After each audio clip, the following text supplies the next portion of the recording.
चिड़िया, कबूतर, कालू कौवा और तोता अपने घरों से दाना लेने के लिए बाहर निकले हुए थे। तभी अचानक तेज बारिश शुरू हो जाती है और वो सब चारों दोस्त एक घने वृक्ष के नीचे छुपकर बैठ जाते हैं। मुझे तो ठंड लग रही है, मेरा शरीर कांप रहा है। कालू भैया, इतना भी ठंड नहीं है जितना आप बोल रहे हैं। आखिर कब तक हम यहाँ पर छुपकर बैठे रहेंगे? हमें यहाँ से जाना होगा। तोते भैया, हमारा जंगल बहुत दूर है और हमें जाने में बहुत देर हो जाएगी। अब तो रात भी हो चुकी है। हमें किसी भी तरह करके रात बितानी होगी। रानी चिड़िया, ऐसे तो हम सब मर जाएंगे। कालू भैया, सामने देखिए, उस पेड़ के पीछे हमें कुछ रोशनी दिखाई दे रही है। शायद वो बिजली की चमक है। नहीं, वो किसी के घर से रोशनी आ रही है। कौवे भैया, चलिए हम वहाँ चलते हैं। शायद हमें रात बिताने के लिए जगह मिल जाए। फिर चिड़िया और कालू कौवा तोते और कबूतर को उसी जगह पर छोड़कर वो दोनों वहाँ जाते हैं। दरवाजा भी खुला है। कालू भैया, मैं घर के अंदर जाकर देखती हूँ। रानू चिड़िया घर के अंदर जाती है। अरे, दिया भी जल रही है और घर के अंदर कोई नहीं है। कौवे भैया घर के अंदर आए। फिर कौवा भी घर के अंदर चला जाता है।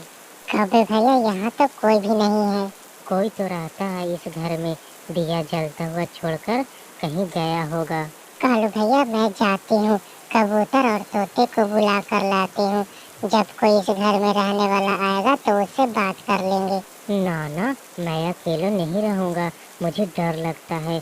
तुम यहाँ रुको, मैं उन दोनों को बुला कर लाता हूँ।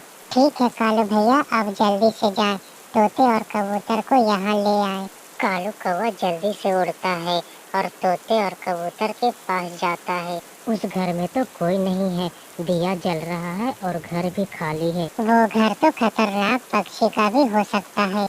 यार तोते, तुम तो हमेशा डराते ही रहते हो सकता है वो घर हमारे जैसे अच्छे पक्षी को हो और हमें देखकर रख ले। दोस्तों, जो भी फैसला करना है वहाँ चलकर करना।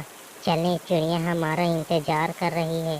फिर कौवा तोते और कबूतर को लेकर उस घर की तरफ चला जाता है। ये घर तो बहुत सुंदर है और इस घर में तो गर्म भी है। यहाँ तो आकर मजा ही आ गया।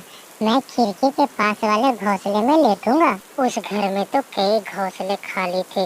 सब अपनी अपनी जगह देखकर घोंसले में लेट जाते हैं। आधी रात तक सब बातें करते रहते हैं। थोड़ी देर के बाद वो सब सो जाते हैं। बड़ी, अब तो बहुत देर हो चुकी है। मैं तो घर का दरवाजा भी खुला छोड़कर आई थी।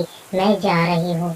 छोटे, ध्यान से जाना, कहीं ऐसा ना हो बारिश और तेज हवा की वजह से तुम किसी पेड़ से टकरा जाओ। ठीक है, तुम घर के अंदर से कुंडी लगा लो। फिर चील अपने घर की तरफ निकलती है।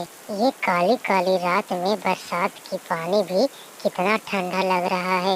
उड़ना भी मुश्किल हो रहा है। फिर चील अपने घर के दरवाजे पे आती है। उसको विश्वास नहीं हो रहा था। वो देखती है कि उसके घर में चार चार पक्षी सोए हुए हैं। वो अपनी आंखें बार बार खोल रही थी और बंद कर रही थी। 1 2 3 4, चार चार पक्षी, ये सब कहाँ से आ गए? अगर मैंने इन्हें पकड़ने की कोशिश की तो ये सब भाग जाएंगे। वो चील आहिस्ता आहिस्ता दरवाजे को बंद करती है और बाहर से दरवाजे की कुंडी लगा देती है। शिकार खुद चलकर मेरे पास आ गया। बड़ी तो ये सुनकर खुश हो जाएगी। फिर तेज हवा में उड़ती हुई वो चील बड़ी के पास जाती है। तोते को सुसु आता है और वो उठ जाता है। अरे, ये तो बाहर से दरवाजा बंद है। दरवाजा किसने बंद किया है? अरे दोस्तों, उठो, दरवाजा किसने बंद किया है? फिर तोता शोर मचाता है। शोर की आवाज सुनकर सारे पक्षी उठ जाते हैं। दरवाजा बाहर से बंद है। मैंने तो दरवाजा नहीं बंद किया। मैंने भी नहीं किया था। कौवा जोर जोर से रोने लग जाता है। हाय, अब हम क्या करें? अब हम सब पकड़े गए, अब सब मर जाएंगे। अभी मुझे नहीं मरना है। कौवे भैया, अब रोने से काम नहीं बनेगा। हमें खुद को बचाने के लिए कुछ करना पड़ेगा। बड़ी बड़ी, जल्दी से दरवाजा खोलो, जल्दी दरवाजा खोलो। फिर चील दरवाजा खोलती है। छोटी, अभी तो तू घर के लिए गई थी और फिर से आ गई। बारिश में भीगती फिर रही हो। अगर तुम सुनोगी तो खुशी से झूम उठोगी। हमारे घर में चार चार पक्षी सो रहे हैं। मैंने घर के दरवाजे पे बाहर से कुंडी लगा दी है। चार चार पक्षियों का कोरमा, इस ठंड में तो मजा आ जाएगा। इस बारिश का मजा तो कुछ और ही आएगा। चार चार पक्षियों का मांस खाने में ही ही ही ही ही ही ही ही। ये सुनकर तो वो झूम उठती है और वो दोनों अपने घर की तरफ चली देती है। तो भैया आप इस खिड़की में से गुजर सकते हो। वो खिड़की तो बहुत छोटी है, मैं उसमें से कैसे निकलूंगी? तोता, मैं तुम्हें पीछे से धक्का लगाकर खिड़की के बाहर भेज देता हूँ और तुम बाहर जाकर दरवाजा खोल देना। फिर तोता बहुत मुश्किल से खिड़की के बाहर निकल जाता है और दरवाजे पे जाकर दरवाजा खोल देता है। सारे दोस्त चील के घर से बाहर निकलकर झाड़ियों में छुप जाते हैं। चारों दोस्त उस झाड़ियों में छुपे रहते हैं। फिर दोनों चील बहनें वहाँ पर पहुँच जाती है। छोटी, दरवाजा तो खुला है। वो भाग गई। बड़ी, वो सब भाग गई। चिड़िया, तोता, कबूतर और कालू कौवा वो सब झाड़ियों में छुपे पड़े थे। ऊपर से बारिश का पानी और इधर चील का डर। छोटी, अब मैं जा रही हूँ।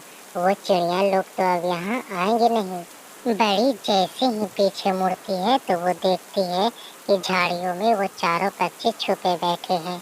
छोटी छोटी, वो देखो, झाड़ियों में चिड़िया है। दोनों चील झाड़ियों की तरफ जाते हैं तो वो चारों पक्षी झाड़ियाँ से निकलकर भागते हैं। चीलें पीछे पीछे और पक्षी आगे आगे। दूर तक जाने के बाद चील थक जाते हैं और एक पेड़ पर बैठ जाती है। बाप रे बाप, मैं तो थक गई हूँ। ऊपर से ये बारिश का पानी, मुझे तो ठंड लग रही है। अब वो पक्षी अपनी जान बचाकर वहाँ से भाग गए। चिड़िया, तोता, कबूतर और कालू कौवा एक गुफा में जाकर छुप जाते हैं। उस गुफा में तो उन्हें बारिश का डर भी नहीं था और वो गुफा चारों तरफ से पैक भी था। बाकी की रात वो सब जाग कर उस गुफा में गुजारते हैं। आखिर काली बारिश के बाद चिड़िया अपने गुफा से बाहर निकलती है। दोस्तों, बाहर आ जाओ। अब बारिश भी रुक गई है और दिन भी साफ हो चुका है। अब किसी का डर नहीं है। मुसीबत आती है और चली भी जाती है, लेकिन जब तक हम सब साथ हैं, हमें एक दूसरे का कोई भी कुछ नहीं बिगाड़ सकता। दोस्तों दोस्तों, घर को चलो। ऐसा ना हो कि फिर से रात आ जाए और उस खौफनाक रात का फिर से मुसीबत झेलना पड़े। सभी पक्षी वहाँ से उड़ते हैं और अपने जंगल वापस लौट जाते हैं।